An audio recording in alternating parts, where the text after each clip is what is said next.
Hey, Truth Seekers, welcome back. Yesterday, and they've kept it up for all of today, CNN's been touting this headline Racist Dr. Seuss Drawing for Sale. I went back and looked. This story first came out in 2012 when it was acknowledged that he'd made these racist drawings. Now, those same ones that were written about then are being sold now. The auction price is beginning at 20,000.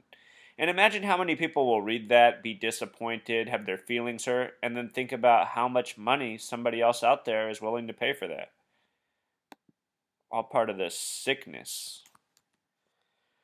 But anyway, it's obvious that these headlines are just here to contribute to the tormenting and the race war. Race war has a gematria of 33. Dr. Seuss, with the S exception just on the capital S, which is acceptable, is a 33 name with Pythagorean gematria.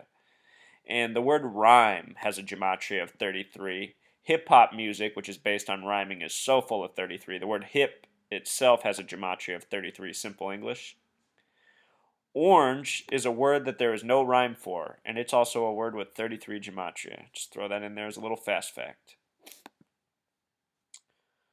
But here it was back in 2012, talking about these same drawings depicting black people, Asian people in negative ways, typical of the times.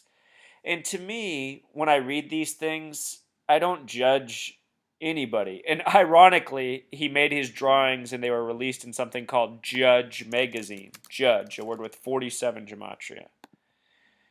But anyway, I don't judge anyone because I just think about, we as a society, when we hear these stories from the early 1900s, the late 1800s, we go, oh, how awful those people were, how crazy those people were, how disgusting those people were. While at the same time, the people who say those types of things are currently holding all these prejudiced and racist beliefs against Middle Eastern people, Muslim people, and all sorts of other people. We're just such a weird programmed group.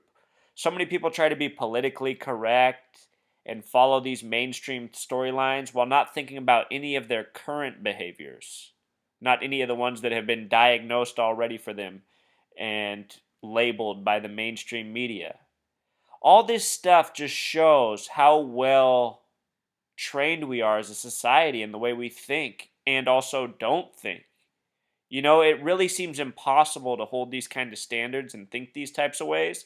But at the same time, most people watching this video are already probably recognizing that this is true of so many people. They'll read a story like this and go, "Oh, that's so bad that Dr. Seuss was that way." But at the same time, they're very racist themselves. You know? What are people going to say about our generation and the way we've behaved and the problems that we've let go on while we've done what? Watch television?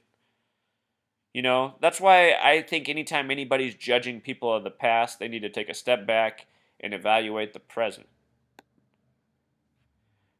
Check this out. This is from regular news coverage, local news, ABC 10 in a certain city. They're going on with this story at 11:33 p.m. And I don't think that's a coincidence, Truth Seeker.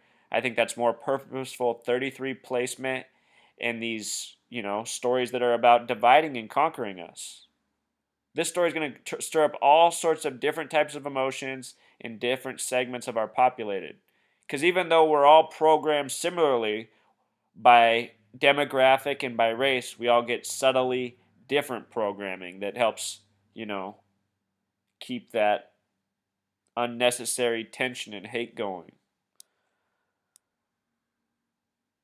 The stuff that diminishes the quality of our lives. In the back here, there's this racist phrase. We've been talking a lot about racist terms and how they're coded with this special gematria, especially the N-word nigger. Back here it says a nigger for your woodpile. If you're not familiar with that term, this is where it comes from. Imagine that you're a rich white person and you come out at night, and we're back in the day, and you find one of your black slaves digging through the woodpile. You'd think, something's hidden in that woodpile. And that's where this figure of speech comes from. A sign that something suspicious is up, something's wrong. So, for Dr. Seuss to have a drawing about this from when they said he was 27 years old when he drew this, you know, it's no different than what's going on right now. The media is trying to make this shameful on the same day that they're publicly broadcasting there's a anti-Muhammad drawing contest in Phoenix, and they're making it seem like that's okay and suitable. So just think about that.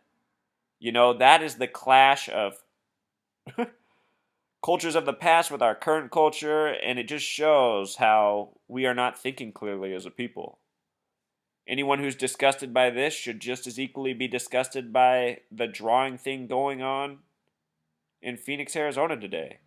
And I'm sure there's a reason our media has both these stories up at the same time. The editors of this news are laughing at how hard they've got us. Sex scandals here, CEO dead there, more ISIS shaming women here. They even brought Natalie Holloway back, the guy who created the Silk Road, the online internet. You know, it's just it's just a bizarre mix of nonsensical stories we don't need.